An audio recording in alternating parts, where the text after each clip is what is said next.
Hey, it's the RPG Pundit, final boss and internet shitlords. I'm coming to you, well, pre-recorded.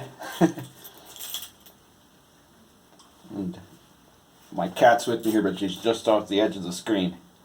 So, today I'm going to talk about the nature of evil. And speaking of evil, you have a number of people that are basically being deplatformed off of Patreon, off of PayPal, essentially being removed from any possibility of generating an income for themselves.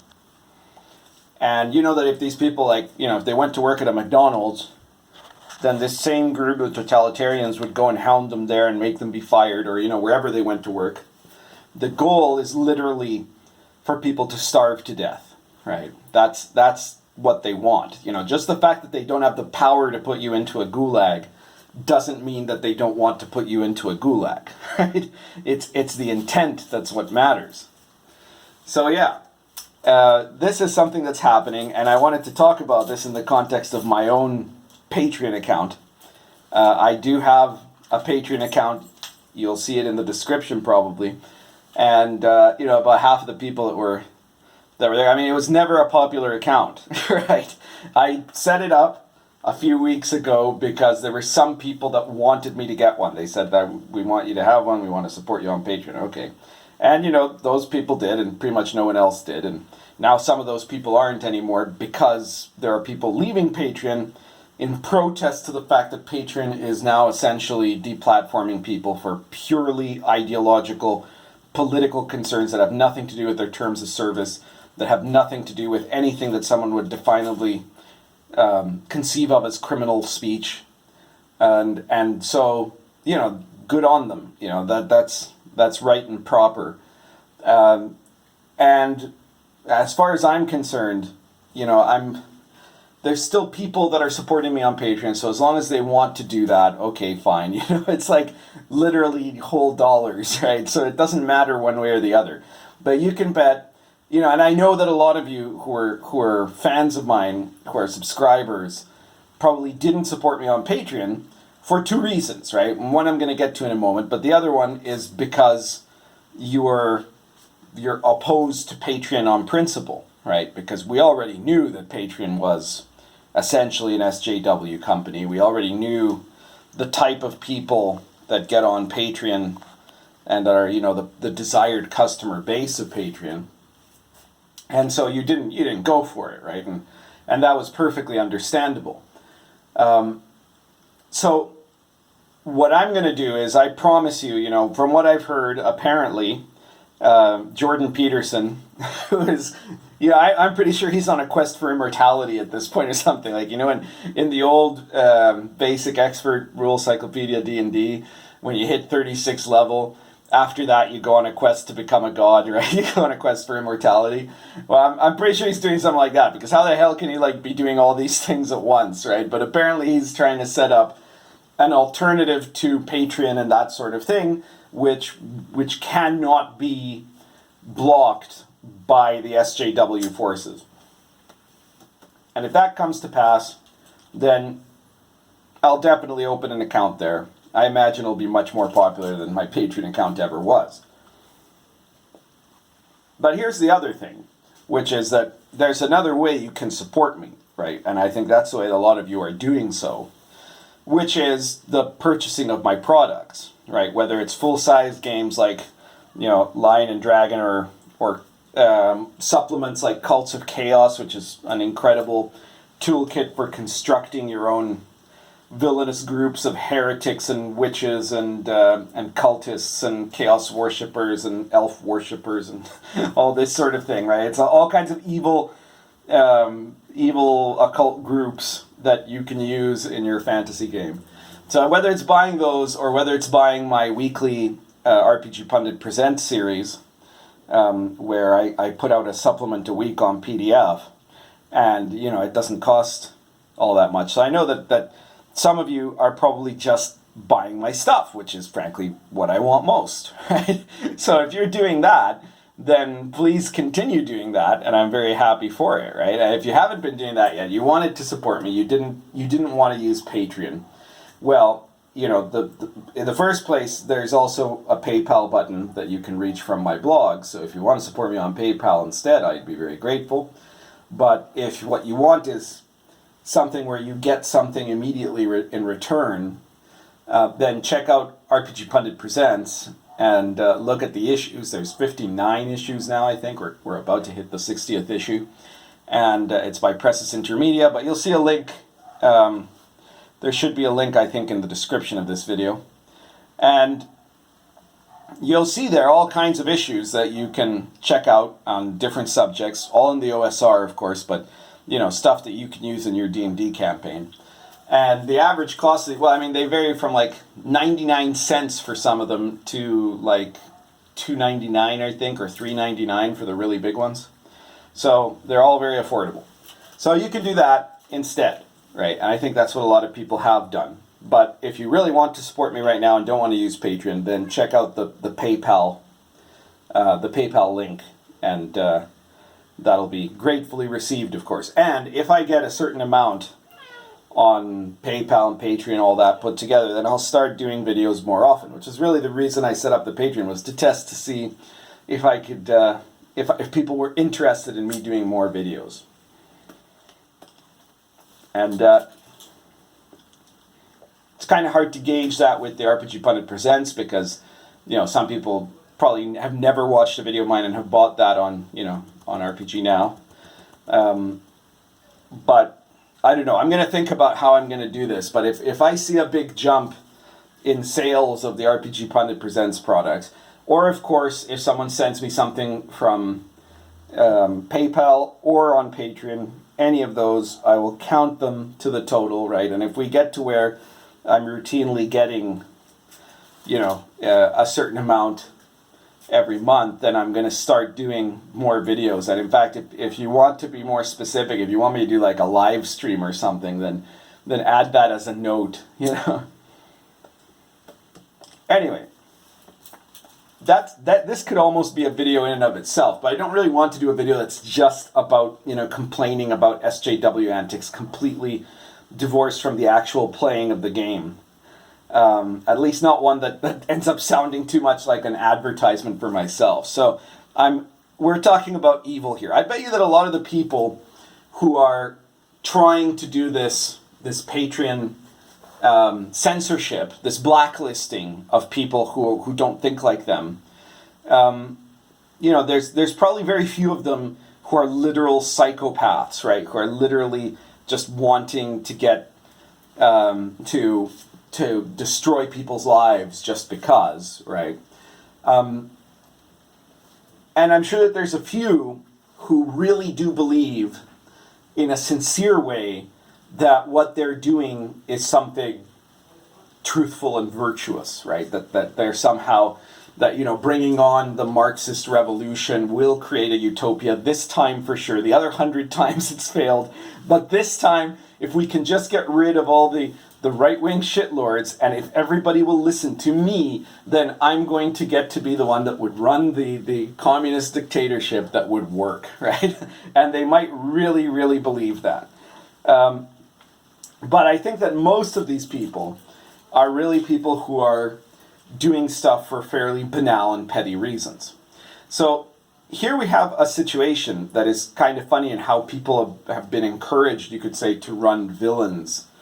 There's definitely a movement in the modern D&D world, let's say, to ignore the archetypal value of villainy, right? If you're running a legendary game, then you have to have certain villains that are just evil because they're evil, right? Fundamentally, right? This is what things like the orcs were meant to be, right? And of course, demons, you know, and evil dragons that are just a representation of evil in a pure and archetypal sense. And then, you know, besides that, you also have then humans, right? And in the context of the archetypal perspective, right, what humans are is flawed, right? We're not, there's going to be very few humans that are going to be just psychotically evil. And there's also going to be a lot of humans who are kind of evil in a banal way, right? That they just kind of go along, right? The henchmen, you could say, right? The ones that are just doing what they're told. But what we see, a lot of times in kind of modern literature and, modern SJW stories, and it's, I think, the encouragement of what you're being told wrong, you're being taught wrong to DM characters as, is that, like, every villain is just misunderstood, right?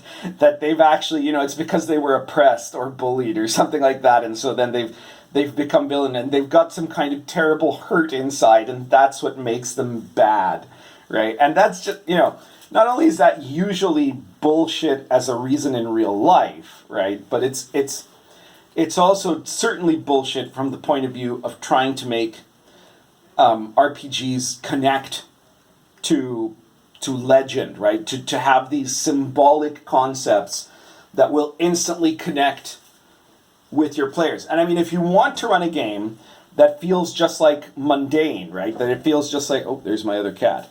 That it feels just like if you're having just a conversation in a mall or something like that, right? That has no element of myth to it, then you can probably do that, right? But I mean, then you should probably make those people who are who claim to be misunderstood, actually assholes. Because most people who claim to be misunderstood, who claim to have just been, they've been hurt and so then they lash out or something like that, they're usually just assholes, right? We all know this.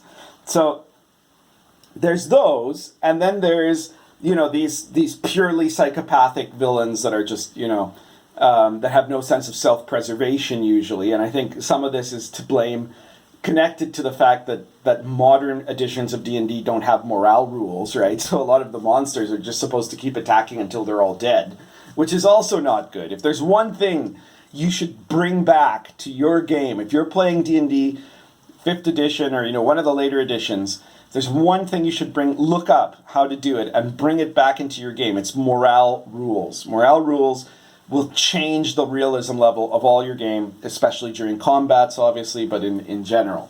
So remember that. Okay. And with evil characters, right? Human evil characters, if you're looking at them in the mythical perspective, have to be interpreted from the point of view of, I guess what in the West you'd call sin, right? The fallen nature of man, the flawed nature of man. But this is really something that you see completely, in myth all over the place outside of the West. You see it with the great heroes of the pre-Christian West. You see it with, Indian myth, with Chinese myth. Pure evil is not usually something, except in a very childish sort of story, that you'll see attributed to a human as such. Or if it is, in the occasions where it is, that human is actually taking on this archetypal legendary role, right? Like the Wicked Witch or something like that, where it's not really human at all anymore, right? It's actually just this archetype that is a purity of evil that is not really part of the human experience, right? But humans are meant to be these deeply sinful, flawed characters, right? And an example of this that you see is the corruption that Saruman goes through in Lord of the Rings, right? But you can see it in a lot of historical contexts of, these guys. I mean, if you're going to do, for example, the Dracula story, the way I present it in Dark Albion, there's my cat being super elegant right at the crucial moment here. Hey, you're not being very... This is not creating a good impression, cat. Anyway, I'm just going to let her go because I know that you guys always get, I always get more views when my cats are here than anything else. So even if they've got their back to the camera. Hey, how about you rotate? How about you look over here? Hey. No, it's no good. I have no control of these cats. Anyone who thinks that I'm like putting them on camera on purpose is obviously, not aware of the absolute lack of control I have over these cats. So in Dark Albion, if you look at the Dark Albion section on the continent, because it's set in like the mid to late 15th century, that's the time of Vlad Tepes, right? And when I created Vlad Tepes for the Dark Albion campaign, when I did his story, I mean, because he's obviously a historical character, what I present him as, I wanted him to become, of course, the archetypal vampire, right? Count Dracula. But I wanted there to be a reason for that story, right? And for how he goes from being a man to becoming the purely evil monster, right? And, if you've watched the movies and stuff like that, usually it's this story of lost love or something, which is, it's not actually what it was. It was this passion. Remember that Vlad Tepes was a champion of the Mother Church, right? Bells rang out in celebration of the day that he slaughtered 20,000 Turks, right? So here was a guy who was a deep believer in his own faith and who thought he was in the middle of a holy war. And he was also trying to hold on desperately to his father's kingdom in the wave of an enemy that was just ridiculously outnumbered him, right? And so this has got all the makings of a potential folk hero, right? And of course to this day in Wallachia and Transylvania, he still is a folk hero because he didn't win in the end, but he fought off the Turks and really gave them a black eye, right? But then there's a story about Vlad Tepes and his brother. The two of them were taken as hostages when they were children by the Turkish Sultan, and they were sent to the court of the Turkish Sultan, and they were made to convert, right? And the story is that Vlad Tepes, he faked his conversion on his first opportunity. As soon as he felt, he won the trust of the Sultan, he got a position of command in the armies, and then on the first chance he got out of there and switched back, right? Switched sides and started fighting against the Turks. He knew all their tactics. That's why he fought so well, right? His younger brother became sincere in his conversion to Islam, right? And so he actually converted. And the part of the story of this is that when Tepes is taken down, and I kind of changed some of the details in the Dark Albion book, but part of this is true, right? Is that he gets taken down by his own brother who is now fighting on the other side, right? And that's the sort of thing. First of all, you see this increasing level of violence as Tepes is fighting a more desperate battle, and he ends up resorting to more desperate things. He starts fighting with his own nobles. He starts fighting, against his Hungarian patrons, and he becomes more paranoid. So you see this gradual decline that is based on this flaw of this guy who wants to do the right thing, but he's facing a desperation, and he loses genuine hope, right? So he becomes more convinced in his own, hubris, his own ability that he has to win this, right? And he has to turn it around. And he thought he would be able to convince his brother to join him, and instead his brother betrays him, right? So this is a much more sophisticated way of creating a villain. But it's not that he's misunderstood. It's that he loses the plot, right? And I think that's one of the things that happens with Patreon with the Patreon SJWs, right? And the SJWs in general. There are definitely a few of them that are sociopaths, right? And there's a few of them that are just really consciously aware that they really just want to screw the other side and that they're doing it for really petty reasons, right? But there's a whole bunch that, it's not that they're misunderstood. It's not that they need to be, that they're actually, they were abused or something like that. No, it's that they began thinking that they were doing something good, right? They grew up in an era where the right wing was these asshole neocons that were warmongers and the religious right who were censors, and they were the good guys, right? And then they changed so gradually, accepting these more and bigger extremes of how we must take action to censor the bigots, so making these moral compromises, falling into these failings, unable to keep the faith of their own convictions, that they didn't realize what they'd become, right? They didn't realize that they became totalitarians, and then they end up embracing that, their fall to the dark side, right? And they start to justify it because that's better than admitting that you were wrong, right? So they are justifying the fact that they really think that a person should basically have to starve to death in a gutter if you don't think like me, right? That's what they're saying. and they're justifying it because hate, bigots, right? And they know that that's not true. They know that Sargon of Akkad, isn't a Nazi, right? they know that Jordan Peterson doesn't want to enslave women, right? But they're saying this stuff as ways to justify this idea that they have now convinced themselves of, that they are so central to the universe's importance that they should get to decide. Anyone that doesn't agree with them should be extinguished, right?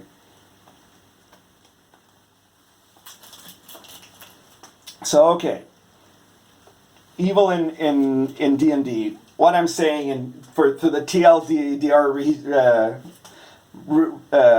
summary, right, is that you should be thinking about evil in terms of archetype for the supernatural, and for the human, make your guys evil, but don't make them stupid. Make them evil in a way that you at least as the DM, even if you don't have to tell, because a lot of times if you tell the goddamn story, it's going to just be stupid to the players, right? Because they're just going to be sitting there listening to you have to reveal this great story, right? No, you don't always need to tell them, but you need to know it as the DM, right? You need to know how they got from point A to point B, from being just an average Joe to being, somebody who is invading the kingdom, or someone who is, running a child slavery ring, or whatever they're doing, right? Whatever terrible evil thing they're doing, and what it is that has led them to that motivation. And don't cheapen out by suggesting that actually they're not evil, right? Look instead, how did they become evil? What was the process that led to that fallen state? And sometimes, like the Darth Vader story, right? Is there a possibility of redemption, right? Can there be something redeemable from this fallen state?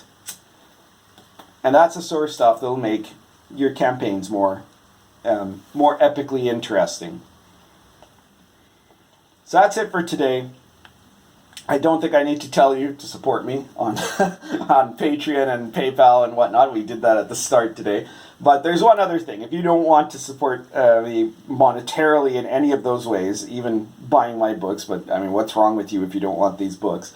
But even let's say you don't. Right now you can't because you're short on cash, right? There's another thing you can do, which is subscribe to this channel and share these videos. That's another way you can help out. We have got new subscribers coming in every week, and I want to thank everyone who's subscribed and everyone who's watching. But keep going with that, and keep sharing the videos so other people find out about them, and work out interesting things to see about RPG discussion. So also one more thing, I'm probably going to be doing a live stream at some point, but next week on the 27th, I believe, or the 28th, the Friday, we're going to be doing an episode of Inappropriate Characters with Venger and with Grim Jim. So be sure not to miss that. I don't remember right now if it's 27th or 28th. 28th, I think. Friday the 28th. I think it's going to be 7:30 Central Standard Time. So already, slot your timetable there. Keep that open because that'll be a good show. And then after that, I'm going to do a live stream on this channel at some point. So if you've got things that you think I should talk about in a live stream, let me know, okay? This probably could have been a live stream because it was so long and rambling and I went all over the place. But I hope you guys enjoyed it anyways. I think you're used to my style of videos at this point and the way that I take these, I could say Petersonian turns of being side-quested into another area of discussion, which if you've ever watched his lectures, you'll know that that's how he does it. But I've been doing that just as long. I think it's a humanities academic thing. But I hope that you enjoyed it. I hope you skipped over the parts you didn't enjoy, and we'll talk to you all soon. Currently smoking Moretti Rhodesian with Barking Dog.